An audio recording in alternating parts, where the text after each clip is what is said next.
"Get off my dock right now," I yelled, watching in disbelief as Karen Stone hurled my fishing gear into the lake and parked her oversized yacht in my private boat slip. This woman, an HOA board member, had apparently decided my dock was better suited for her luxury boat and began tossing my belongings into the water like they were garbage. When I calmly asked her to leave, she immediately grabbed her phone, called 911, and screamed that I was threatening her. After 4 bogus police reports, Karen made one final misstep as she blocked my driveway with her shiny red BMW. That's when she learned I had a very unconventional but effective solution involving a floating tow truck. Drop a comment for Anna Dramanest. What's the wildest thing a neighbor has ever done to you? I never imagined I'd end up telling a story involving a floating tow truck and a woman who made my life miserable. But here we are. My name is Alex Morgan.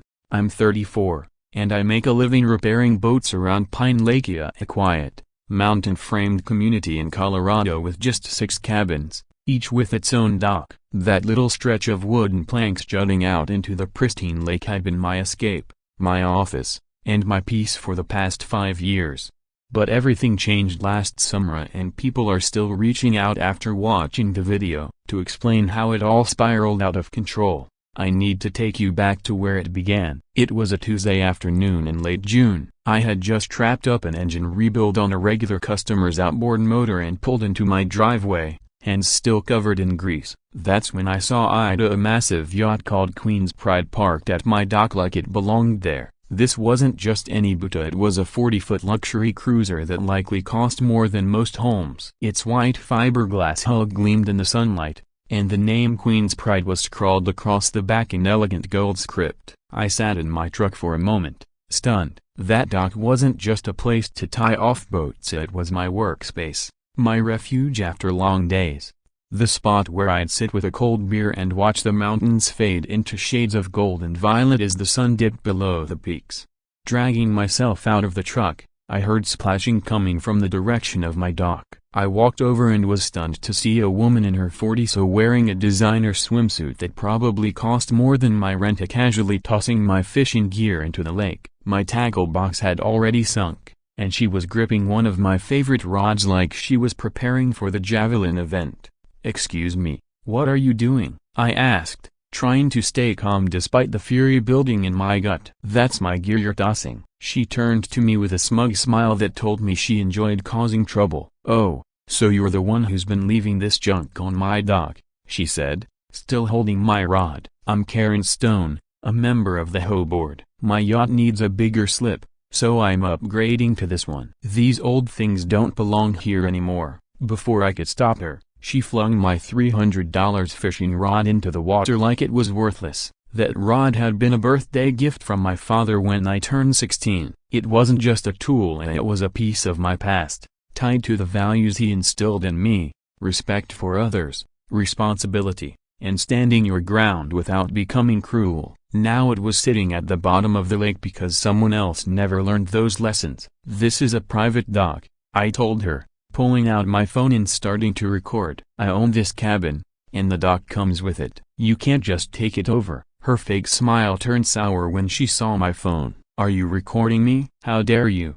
she snapped, reaching into her expensive purse and pulling out what appeared to be a badge. "I'm on the HOA board, which means I have authority over all docks on this lake. Your little fishing setup doesn't suit this location anymore." She waved the badge like it gave her the power of a queen. As she rambled, I realized she'd started untying my workboat to my boat, the one I used to travel between clients and earn my living. "Stop," I said firmly, walking toward her. "That's my workboat. I use it for my business." She actually laughed. "Not anymore. I'm declaring it abandoned. It's cluttering up my new dock. Besides, it's a rust bucket. It doesn't belong near Queen's Pride." I tried explaining that I repaired boats for a living, that this dock was essential to my livelihood, but she just stood there grinning, as if I should be grateful she was clearing out my junk. "I've been searching for a more suitable dock," she continued, ignoring every word I said. "The one I have is okay, but it doesn't offer the privacy or charm I need. This spot is perfect. From now on, I'll be keeping Queen's Pride here every weekend and probably some weekdays too." You'll have to find somewhere else to store your little boat. I couldn't believe the nerve. She wasn't asking permission or offering to work something out, as she was just announcing that she was taking over what belonged to me, because she felt entitled to it. And if that wasn't enough, I noticed her BMW X6A painted in an obnoxious custom red blocking my driveway entirely, cutting off access to the dock.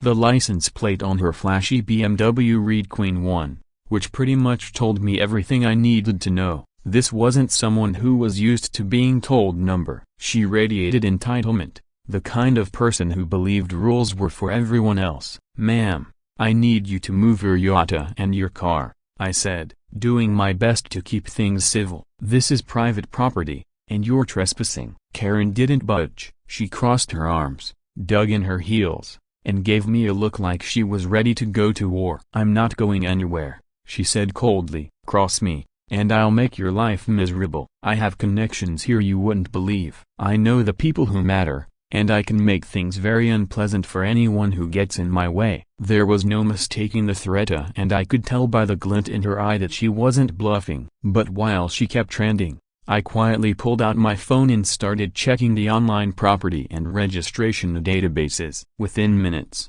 I had my first win. Her precious Queen's Pride? It didn't even have a valid permit. The boat hadn't been properly registered in over 2 years, which meant she was technically operating it illegally on Pine Lake. Even better, there were strict HOA guidelines regarding vessel dimensions and dock assignments, and her yacht broke every one of them. Interesting, I mumbled to myself, already thinking through my next steps. Karen caught the shift in my expression and instantly grew suspicious. "What's so interesting?"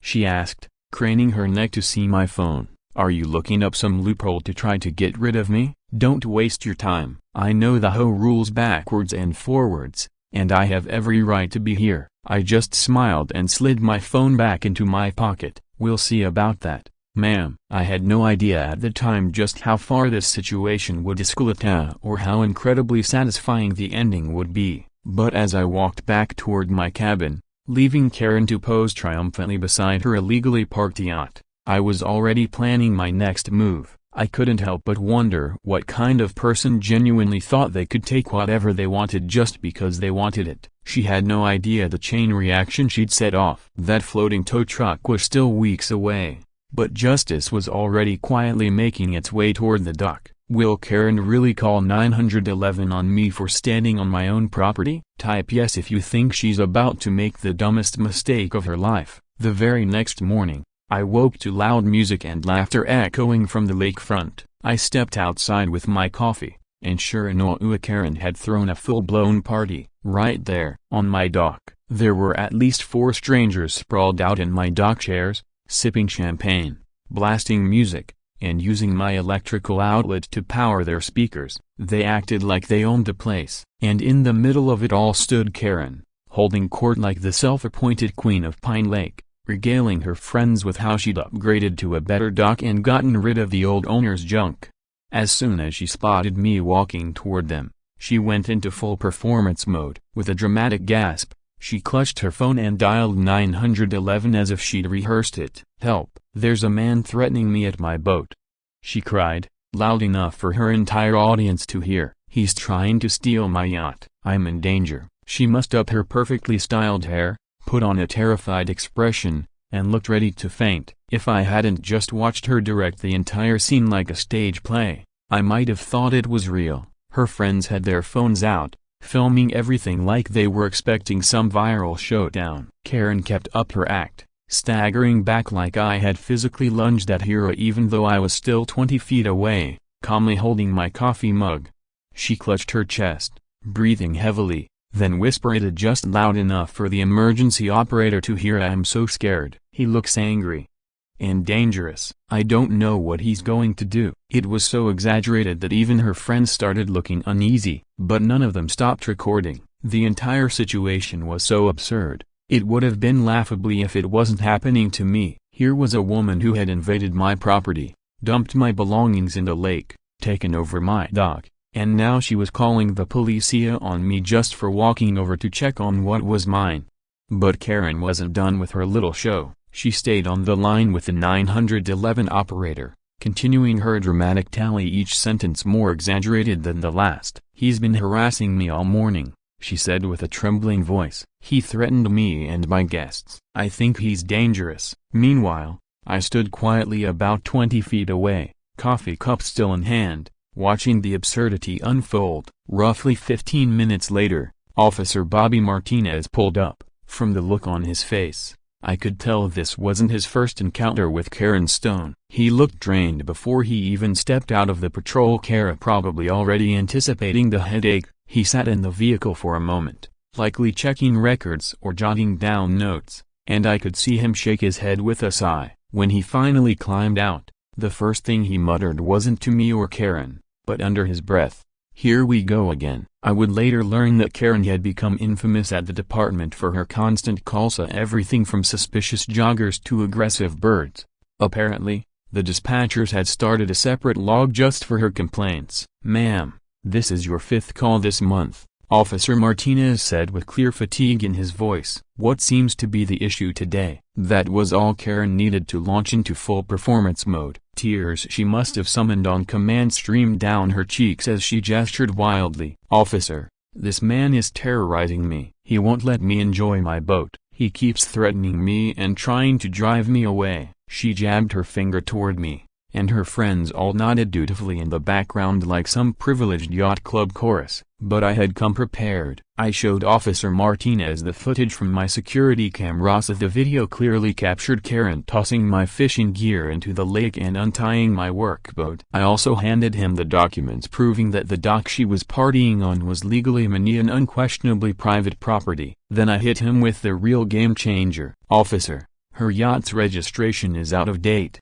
I said, handing him a printed document. "She's been operating it illegally on this lake for over 2 years. The change in Officer Martinez's posture was immediate. "Ma'am," he said, turning to Karen with a far more serious tone, "your vessel's paperwork is invalid. You're not legally allowed to operate or dock this boat here or anywhere else on Pine Lake." Karen's face twisted through a full spectrum of emotions, first disbelief, then anger, and finally, barely masked panic. "That's not possible," she snapped. "I'm on the HOA board. I have rights." She was practically shouting now, her friends looking increasingly uneasy. "It doesn't matter what position you hold in the HOA," Officer Martinez replied firmly. "If the paperwork isn't valid, you can't dock here. That's the rule." But instead of backing down, Karen doubled down. She whipped out her phone and, right in front of the officer, started dialing again. "I need to report police misconduct,"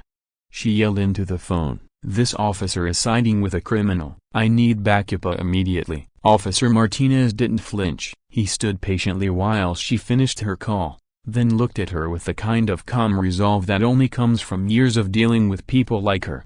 "Ma'am, I'm standing right here," he said. "Filing a false police report, especially while I'm present, is a serious offense. One more false call, and you'll be placed under arrest." But Karen had crossed the line into full delusion. She had convinced herself she was the victim, and no amount of proof was going to pull her back to reality. Just as the officer was preparing to leave, Karen made one last defiant move. She stormed over to her red BMW X6 and repositioned it so it completely blocked off my driveway. She parked diagonally, leaving no space to get through. "Let's see you reach your precious dock now," she said smugly. Her glossy SUV, with that Queen 1 license plate glinting in the sunlight, sat there like a monument to entitlement, a flashy roadblock with a message, "You can't win."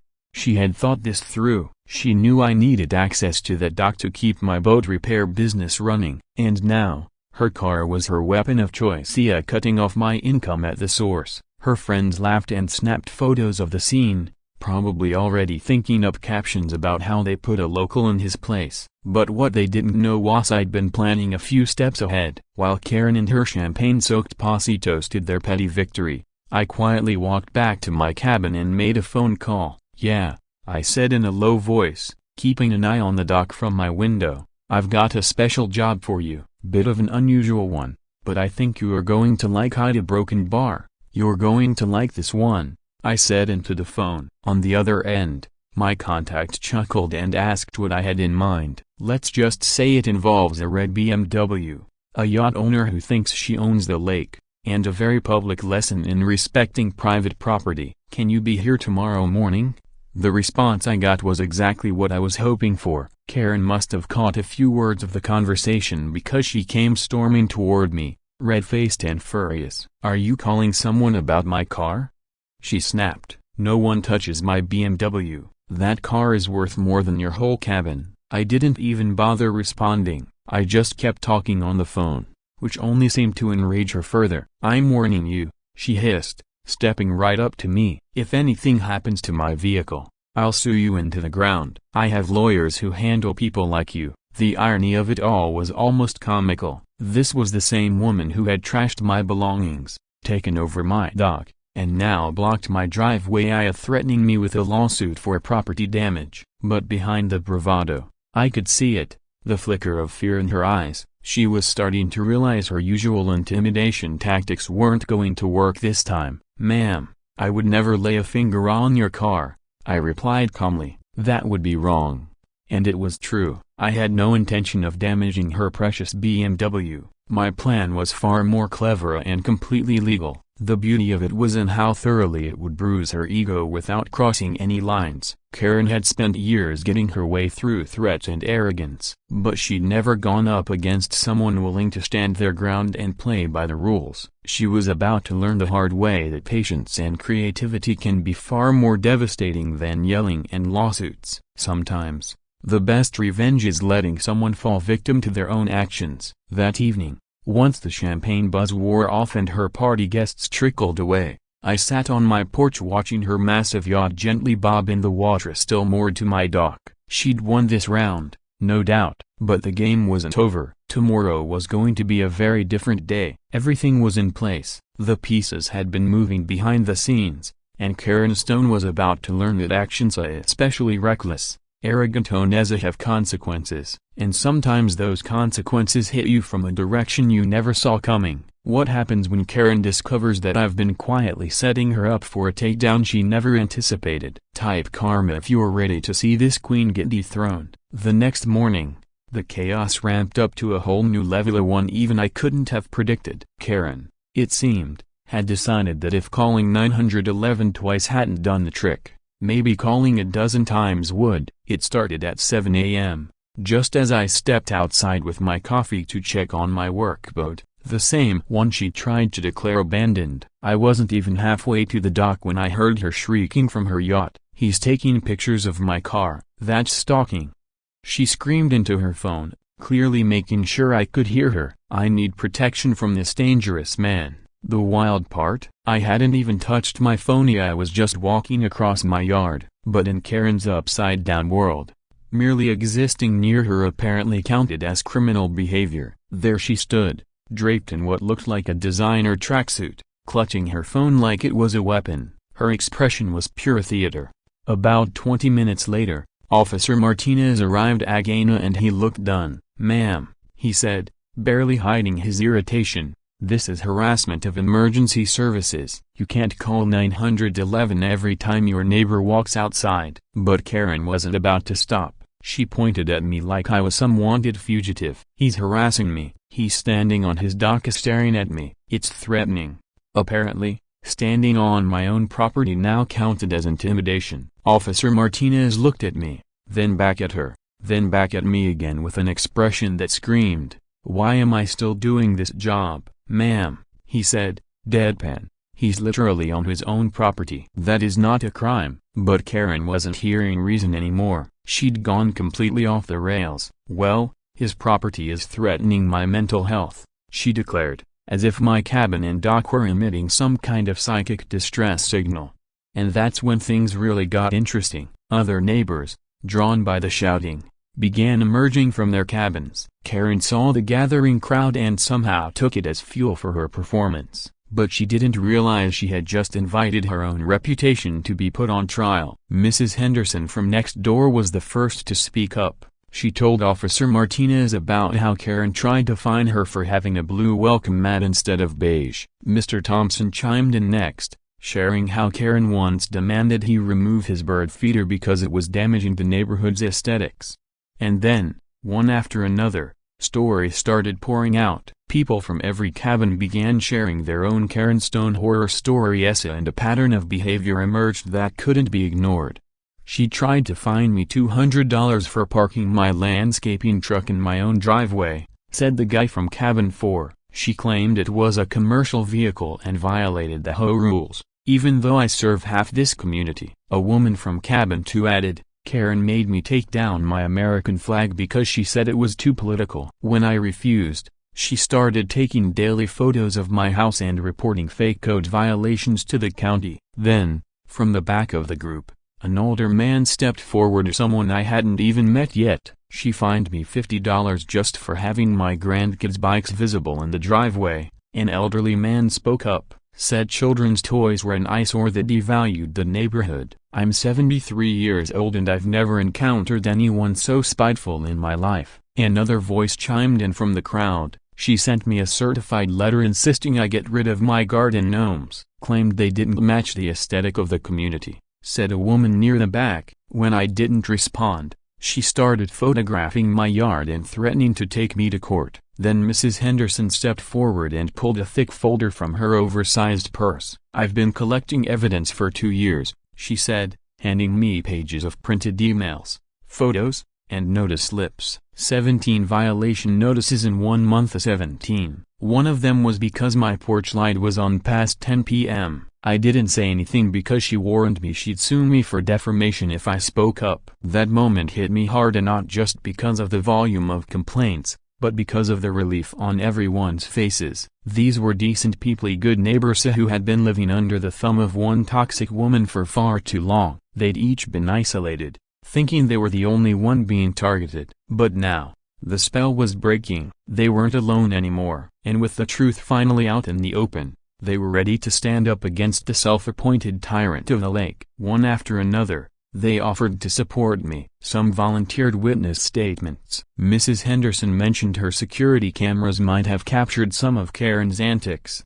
Mr. Thompson said he was willing to testify about the ongoing intimidation that had plagued the community. We should have stood up to her years ago, said the guy from cabin 4, but the threats of lawsuits and HOA fines kept us all quiet. Now that someone's finally pushing back, we want in. That was when it truly hit me. Karen's behavior wasn't a one-off. This wasn't just a personal vendetta. She'd been systematically using her position on the HOA board to bully, intimidate, and manipulate people across the community. And the worst part? She genuinely believed she was right, that her personal preferences were rules everyone else had to follow. As stories poured out, Karen stood nearby, visibly unraveling. She couldn't handle being out of control, especially not in front of an audience. The spotlight had shifted, and she was no longer the one dictating the narrative. Stop recording me, she shrieked, glaring at the 5 neighbors who had pulled out their phones. This is harassment. You're ganging up on me. You're in public,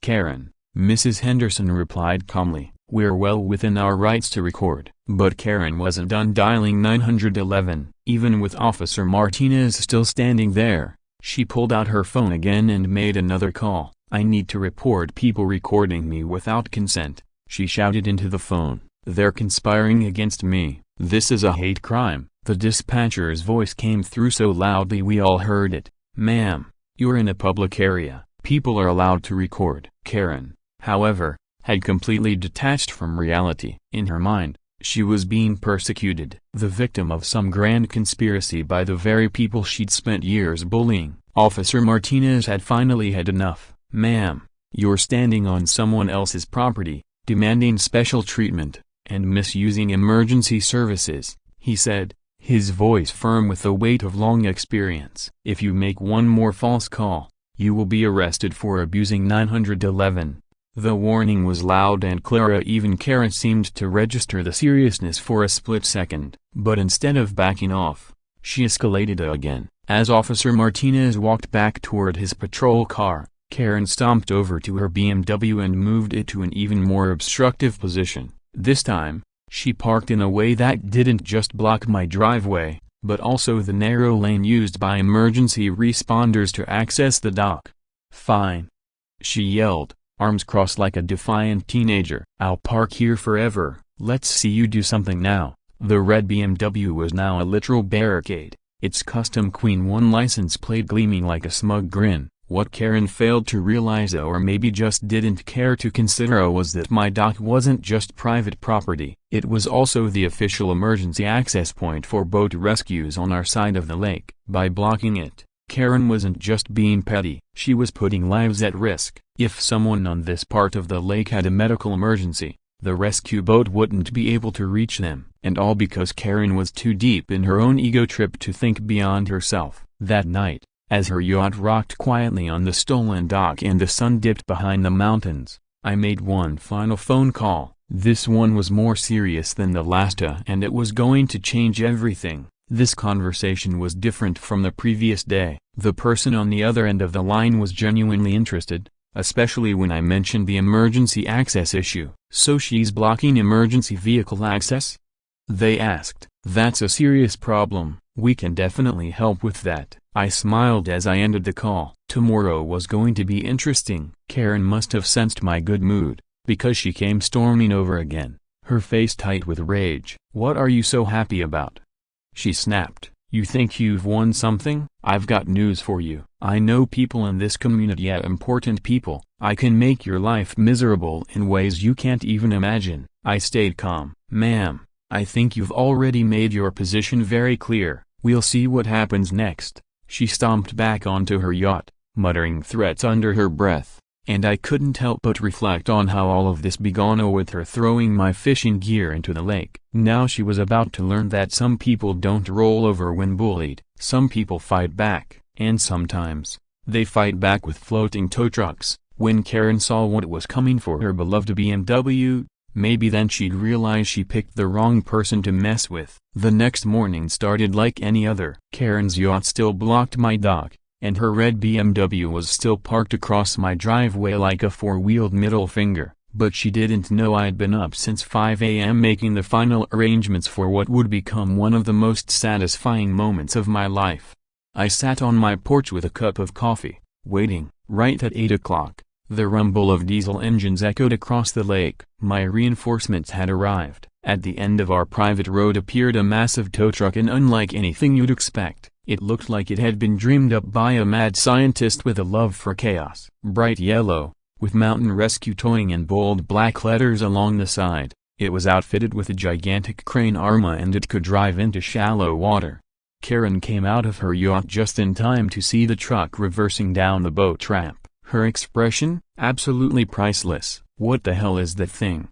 she shrieked, pointing at the tow truck as it eased into the lake. The truck moved with surprising grace, its crane arm rising out of the water with the smooth precision of a veteran operator. Even I had to appreciate the engineering. Karen, on the other hand, went into full panic mode. She bolted for her BMW, fumbling with her keys as if her life depended on it. "No, no, no," she muttered over and over, jabbing at the ignition. The engine struggled once, then again and died. The battery was toast, likely drained from hours of sitting idle with the air conditioning running while she plotted whatever came next. Her weapon of choice was now a sitting duck in my driveway. "Start the car," she yelled at it like sheer willpower could bring the battery back. The only reply was the clicking of a dead starter. Meanwhile, the floating tow truck had locked onto its target. The massive crane arm reached out with the ease of experience. The hook looked like it could lift a house. Karen's BMW was next. When the hook clamped onto her car, Karen let out a scream so loud I'm pretty sure it broke a few noise ordinances. "No, not my car," she wailed, circling the BMW like she could protect it with her body. The crane operator, a sun-worn man who looked like he'd been hauling vehicles longer than I'd been alive, gave me a thumbs up and got to work. A small crowd of neighbors had gathered.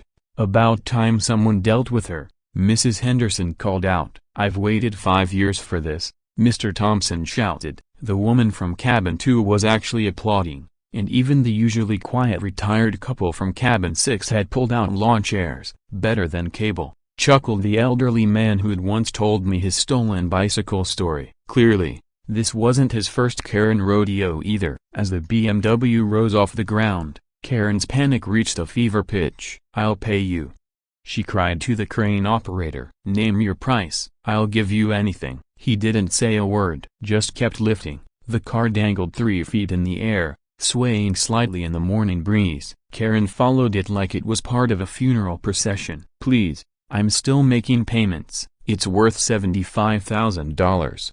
She sobbed, her voice cracking, but the crane didn't stop. When the BMW was fully suspended above the water, swinging gently like a prize catch, Karen let out one last primal scream. "That's my car. I'm still paying for it." The sound was so sharp and anguished it startled a flock of ducks into flight. They flapped off in a panic, probably thinking her screech was some kind of predator warning. Still not finished, Karen yanked out her phone and called 911 again, probably for the 10th time in 3 days. "They're stealing my car with a boat," she screamed into the receiver. And the day had only just begun. Karen's voice cracked as she shrieked into her phone. "They're stealing my car with a boat. Send everyone." The Coast Guard, the Navy, the 911 operator's response was loud enough for half the dock to hear. "Mama broken bar, what exactly are you reporting?" Karen tried, with very little success, to describe a floating tow truck and her suspended BMW,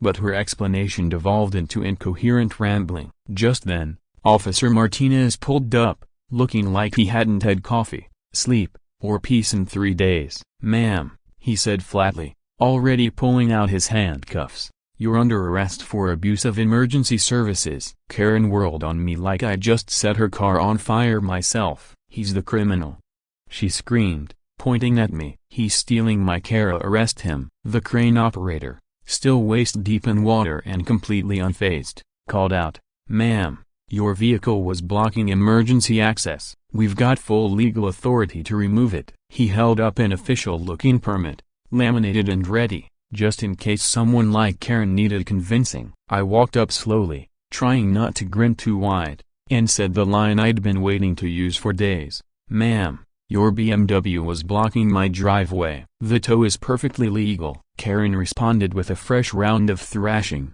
twisting in the cuffs and spewing a stream of threats. "I'll sue you, I'll ruin you. You have no idea who you're dealing with." But the neighbors were already clapping. Mrs. Henderson whooped like she was at a rodeo. Mr. Thompson recorded the whole scene, phone held high like it was the last 10 minutes of a championship game. The woman from cabin 2 actually started slow clapping, and the elderly man with the bike story did a little jig on his porch like he was dancing the bitterness away.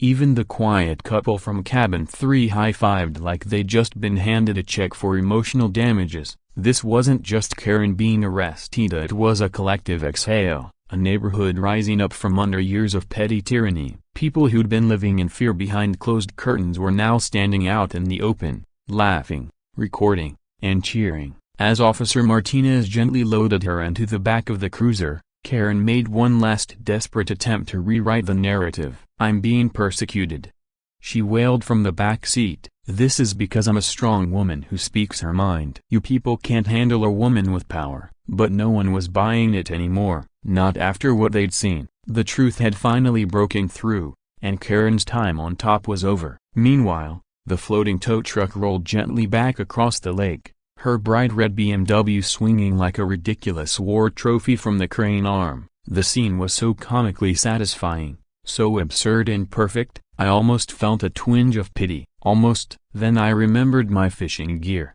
Now at the bottom of the lake. My workboat, nearly stolen. The constant harassment, the 911 theatrics. And I realized that justice wasn't just being served, it was being plated with flair. As the patrol car disappeared up the road, Karen still shouting into the void, I knew this was only the beginning. Her yacht was still at my dock.